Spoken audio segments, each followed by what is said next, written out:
আসসালামু আলাইকুম রহমতুল্লাহ বরকাত। সম্মানিত ভিউয়ার্স, দর্শক এবং শ্রোতাবৃন্দ, 42 নম্বর ভিডিও ক্লিপে আমরা সালমান ফার্সি রাদিয়াল্লাহু তাআলা আনহু সম্পর্কে জানবো, যিনি ইন্তেকাল করেছেন 33 হিজরিতে। তিনি সালমান ইবনে আল ইসলাম, ইসলামের সন্তান বলা হচ্ছে তাকে, যেহেতু পারস্যের তার পিতামাতা সব বেঈমানি অগ্নিপূজক ছিল। তাকে আবু আবদুল্লাহ আল ফারসি, ইসলাম প্রথমে যারা ইসলাম গ্রহণ করেন তাদের মধ্যে তিনি একজন। রাসূলুল্লাহ সাল্লাল্লাহু আলাইহি ওয়াসাল্লামের সংস্পর্শে আসেন, তার সেবা করেন, তার থেকে হাদিস বর্ণনা করেন। তাকে সালমানুল খায়ের, কল্যাণী সালমান বলা হয়, ইস্পাহান থেকে, এবং রাম হারমুজ থেকে। হাফেজ যাহাবী সিয়ার আলাম নুবালা 1 নম্বর খণ্ড 505 পৃষ্ঠায়, এবং ইবনে আসির আসতুল গাবা কিতাব 2 নম্বর খণ্ড 283 পৃষ্ঠায় বলেছেন তিনি সালমান আল ফারসি তার মূল পারস্য থেকে, যেটা এখন ইরান। তার নাম ছিল ইসলামের আগে মাবাহ বিন বুদখশান বিন মুরসিলান বিন বাহবুদান বিন ফাইরুজ বিন সাহরিক, এবং তার পিতা ছিল আবুল মালিক, এবং তিনি পারস্যদের মধ্যে সবচেয়ে প্রথম ইসলাম গ্রহণ করেন। তাকে সালমান ইবনুল ইসলাম বলা হয়, বা সালমানুল খায়ের বলা হয়, কল্যাণের সালমান, ইসলামের সন্তান, ইসলামের পুত্র সালমান, এরকম বলা হয়। রেফারেন্সটা আমি আগেই দিয়েছি। তিনি ছিলেন অত্যধিক জ্ঞানী, প্রজ্ঞার অধিকারী, প্রজ্ঞাবান, এবং জ্ঞানী লোকদের মধ্যে অন্যতম, যাদের জ্ঞান, প্রজ্ঞা এবং জ্ঞান খুব বেশি ছিল, এবং অত্যধিক ইবাদত বন্দীকারী এবং উচ্চ বংশীয়। তার ইসলামের ঘটনা অনেক লম্বা, কিছু কিছু আছে ঘটনা যেটা বলা হয় সেটা সহি না, যেটা যতটুকু সহি সেটা এতটুকু যে তিনি বলেন, সালমান ফার্সি রাদিয়াল্লাহু আনহু, আমি ইলম শিক্ষার জন্য শামে গিয়েছি। তখন শামের যারা নাকি আহলে কিতাব ছিল, সিরিয়ার আহলে কিতাবরা বললেন যে এখন যে তহামার কথা বলা আছে, আরব এখানে একজন নবী প্রকাশ হয়েছে, বের হয়েছেন। তখন তিনি মদিনায় চলে আসলেন। মদিনায় এসে মহানবীকে কিছু খেজুর দিলেন। মহানবী জিজ্ঞেস করেন এটাকে হাদিয়া না সাদকা। তখন তিনি বললেন যে সাদকা। মহানবী সাল্লাল্লাহু আলাইহি ওয়াসাল্লাম খেলেন না, হাত উঠিয়ে নিলেন, এবং সাহাবাদেরকে বললেন তোমরা খাও, যারা সাদকা খেতে পারো। এরপর আবার কিছু খেজুর নিয়ে এসে আবার দেন। মহানবী জিজ্ঞাসা করেন এটাকে হাদিয়া। তখন আমি বললাম এটা হাদিয়া। পরে আল্লাহ রাসূল সাল্লাল্লাহু আলাইহি ওয়াসাল্লাম এটা শুনে খেলেন, এবং সাহাবা কেরাম খেলেন। অথবা তার মাথার পিছনে আমি গেছি, মাথার কাছে। পরে আল্লাহ রাসূল সাল্লাল্লাহু আলাইহি ওয়াসাল্লাম বুঝতে পারলেন মাথার কাছে সে কেন গিয়েছে। মহানবী সাল্লাল্লাহু আলাইহি ওয়াসাল্লাম তার পিঠ থেকে চাদর হটালেন, অতবার মহরে নবুয়ত, তিনি যে নবী, এর মহর সিল রাসূল সাল্লাল্লাহু আলাইহি ওয়াসাল্লামের পিঠে গোশতের মধ্যে ছিল, এটা তিনি দেখলেন, এবং ওটাকে তিনি দেখে এরপরে ইসলাম গ্রহণ করলেন। হাফেজ যাহাবী বলেছেন এই সনদটুকু সহিহ, সিয়ার আলাম নুবালা 1 নম্বর খণ্ড 538 পৃষ্ঠা। সালমান ফার্সি থেকে ইমাম বুখারী বর্ণনা করেছেন যে ঈসা আলাইহিস সালাম এবং মুহাম্মদ সাল্লাল্লাহু আলাইহি ওয়াসাল্লামের মধ্যে পার্থক্য 600 বছরের। সহিহ বুখারী হাদিস নাম্বার 3948। তিনি যে জান্নাতে সুসংবাদ এসেছে তিরমিজির হাদিসে, এবং হাদিসটাকে শেখ আলবানী সহিহ বলেছেন। সহিহ তিরমিজির হাদিস নাম্বার 2991।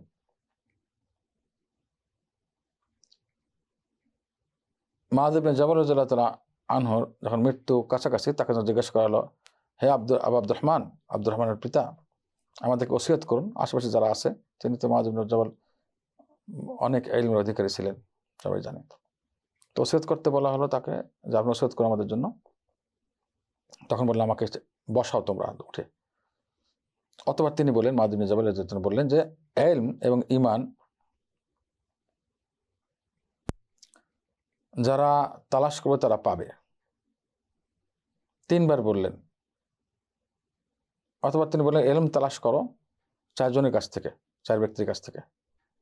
উমাইর ইবনে আবু দারদা, উমাইর অর্থাৎ আবু দারদা রাদিয়াল্লাহু আনহুর কথা বললেন, উমাইর তার নাম, সালমান ফার্সি, আব্দুল ইবনে মাসউদ এবং আব্দুল ইবনে সালাম, যিনি ইহুদি ছিলেন আগে অথবা ইসলাম গ্রহণ করেছেন। কারণ আমি রাসূলুল্লাহ সাল্লাল্লাহু আলাইহি ওয়াসাল্লামের কাছে শুনেছি যে ইন্নাহু আশিরু আশরা ফিল জান্নাহ। সালমান ফার্সি সম্পর্কে তিনি বললেন যে তিনি জান্নাতের 10 জন, জান্নাতবাসী 10 জনের একজন, 10 নম্বর।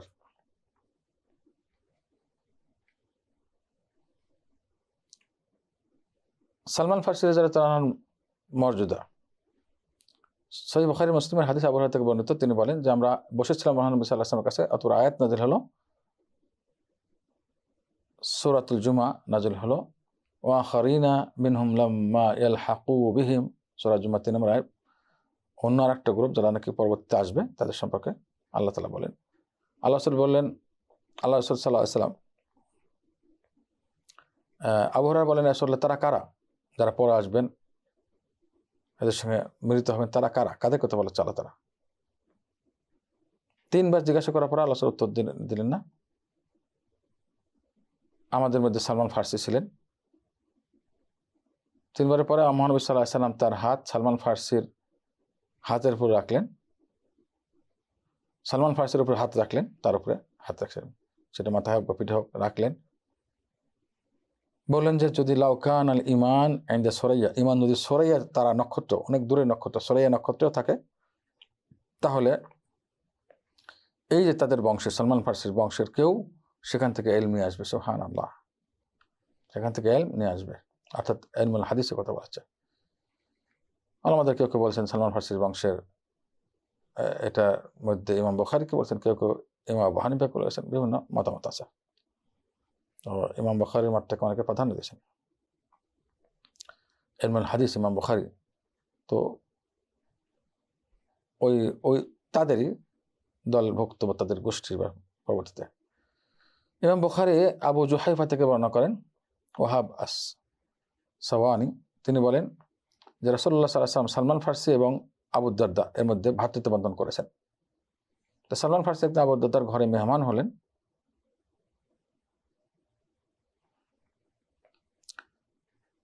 তো দেখলেন যে উম্মুদ দারদা, আবু দারদার স্ত্রী, খুবই ময়লা কাপড় পরে,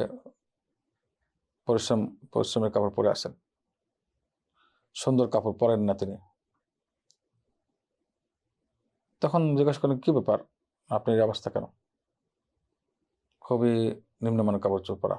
বললেন যে তোমার ভাই আবু দারদা দুনিয়ার কোনো প্রয়োজন নাই, তাই আমি এরকম কাপড় চোপড় আছে, দুনিয়া থেকে বিমুখ। তা আবু দারদা আসলেন, তার জন্য খানা পানা তৈরি করা হলো। তখন পর্দার আয়াত নাযিল হয়নি তখন, এবং বললেন খাও। আবু দারদা আসার পরে খানা তৈরি করে সালমান ফার্সি খাতে বললেন আমি রোজা আছি, আমি খাবো না, সায়েম। বললেন যে যখন তুমি না খেলে আমি খাচ্ছি না। অতবার খেলেন। রাত্রি হলো, রাত্রির পরে, রাত্রি যখন হলো তখন আবু দারদা কিয়ামুল লাইল করার জন্য দাঁড়িয়ে গেলেন, যেটা নাকি আগেই উম্মুদ দারদা বলেছেন, দুনিয়ার কোনো চাহিদা তার নেই, রাত্রি সালাত আদায় করার জন্য। তখন সালমান ফার্সি বললেন না, ঘুমাও। অথবা আবার সে দাঁড়িয়ে গেলেন কিছুক্ষণ পরে বা কিছু সময় পরে কিয়ামুল লাইল করার জন্য, রাত্রি সালাত আদায় করে বললেন যে ঘুমাও, এখনো টাইম হয়নি। যখন শেষ রাত্রি হলো তখন সালমান ফার্সি বললেন এখন ওঠো এবং সালাত আদায় করো, দুজনে সালাত আদায় করো তোমরা। অতবার আবু দারদা এক সুন্দর নসিহত করলেন, যেটা মহানবীর নসিহত, তাকে যে ইন্না লিরাব্বিকা আলাইকা হাক্কান, তোমার রবের জন্য তোমার জন্য অধিকার রয়েছে, তোমার উপরে অধিকার রয়েছে। ওয়ালি নাফসিকা আলাইকা হাক্কান, তোমার নফসের অধিকার রয়েছে তোমার উপরে। ওয়ালি আহলিকা আলাইকা হাক্কান, তোমার পরিবারের অধিকার, তোমার স্ত্রীর অধিকার তোমার উপরে রয়েছে। প্রত্যেক হকদারকে হক দাও।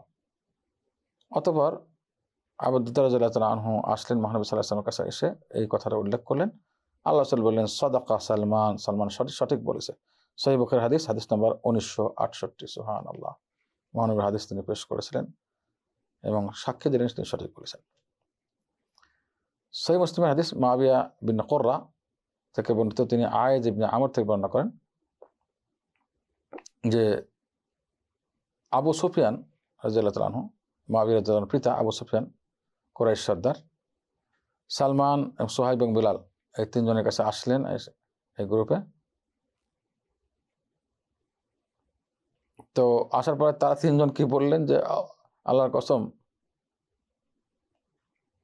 আল্লাহর দুশমনের ঘাড়ের উপরে তলা রাখা হয়নি। আর আবু সুফিয়ানের দিকে ইশারা করে বললেন। এই কথা শুনে আবু বকর রাদিয়াল্লাহু আনহু বললেন যে তোমরা এই কথা বলছো যে কুরাইশ সর্দারের ব্যাপারে কথা বলছো? তখন তিনি ইসলাম গ্রহণ করেননি, কুরাইশ সর্দার ছিলেন, এবং এক ধরনের ধমকি আবু বকর তাদেরকে দিলেন, অর্থাৎ সালমান, সোহাইব এবং বিলাল রাদিয়াল্লাহু আনহু, যে তোমরা কুরাইশ সর্দারের কি মন্তব্য করছো? তখন তিনি রাসূলুল্লাহ সাল্লাল্লাহু আলাইহি ওয়াসাল্লামের শ্বশুর উম্মে হাবিবা রাদিয়াল্লাহু তাআলা আনহা, উম্মুল মুমিনিন, তার পিতা ইসলাম গ্রহণ করেন।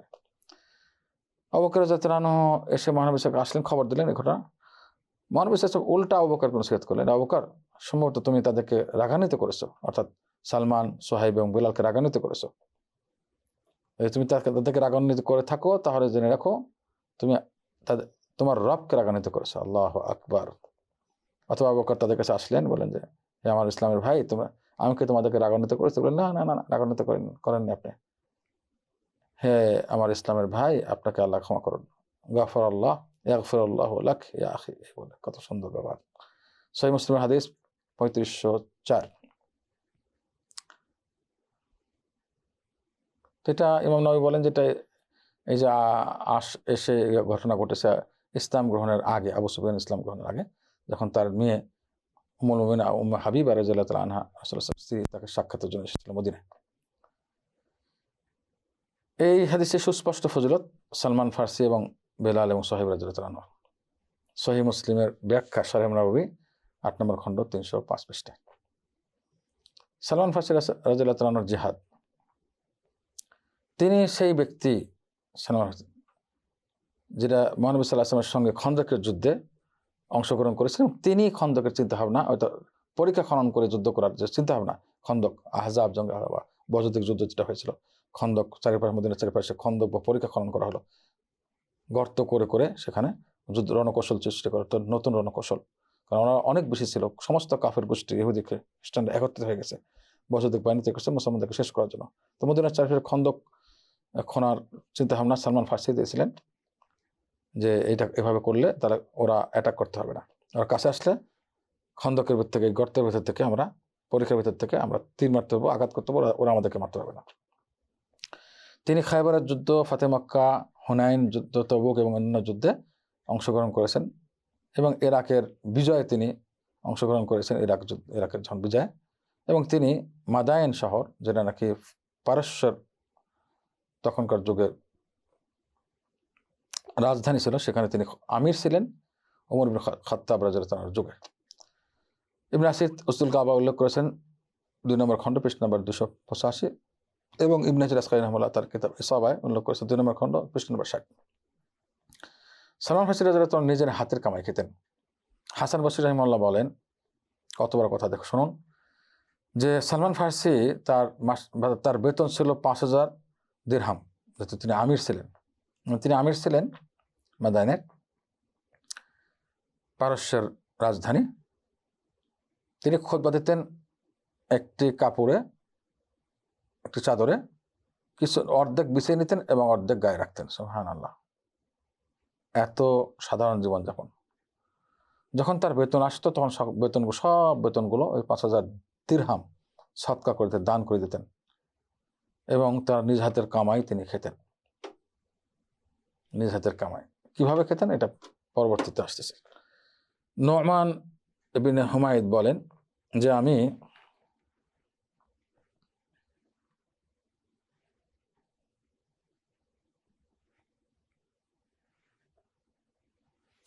নোমান ইবনে হুমায়দ বলেন যে আমি আমার খাল, অর্থাৎ আমার মামু সালমান ফার্সির কাছে মাদায়েন শহরে, যেখানে তিনি আমির ছিলেন, আসলাম।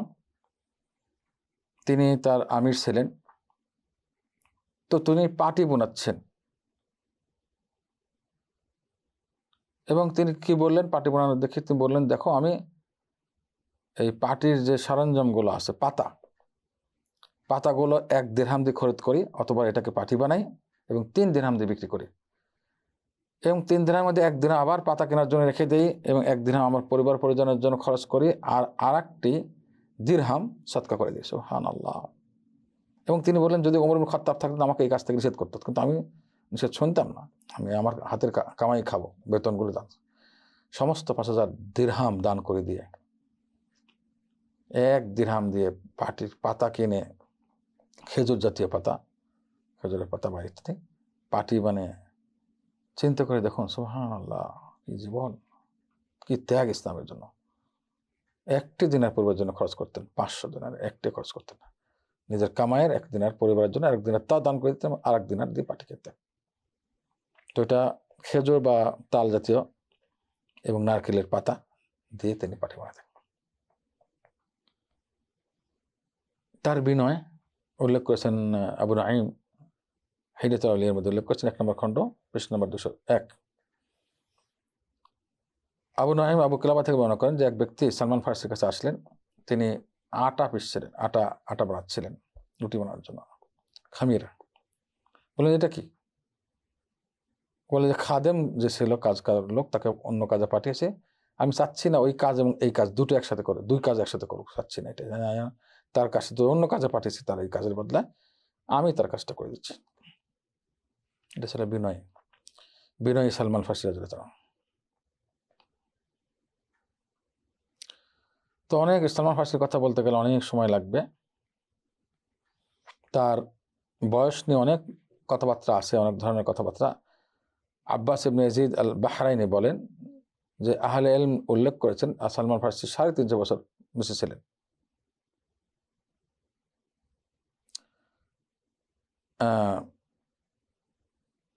এর মধ্যে 250 বছর ছিলেন, এর মধ্যে কোনো সন্দেহ নেই। তিনি বলেছেন বাহরানি।